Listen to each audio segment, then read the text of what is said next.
Bagaimana cara menulis obituari gitu, atau obituarium? Obituarium itu sebenarnya masuk kategori esai atau kategori prosa. Pertama kali saya mengenal obituarium itu ketika membaca bukunya Ayub Rosidi, judulnya Mengenang Yang Telah Pergi. Kalau nggak salah sih itu ya judulnya. Di situ Ayub menulis tentang tokoh-tokoh yang baru berpulang gitu kan.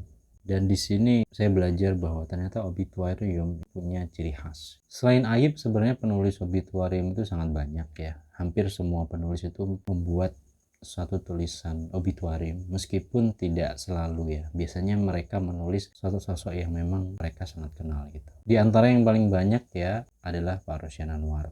Pak Dahlan Iskan juga beberapa kali, meskipun beliau bukan spesialisasi penulis obituari.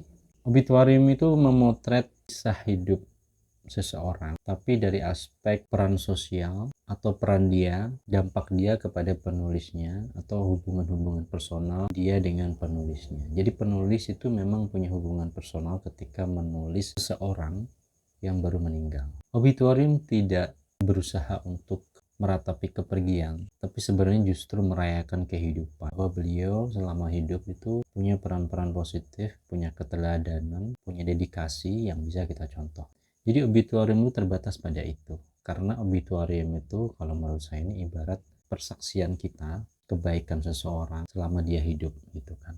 Untuk itu obituarium itu semacam persaksian kalau kita misalnya sedang takziah, lalu ditanya, ini orang baik atau orang buruk? Kita selalu menjawab orang baik. Nah, obituarium itu kesaksian, cuman dibuat dalam bentuk esai.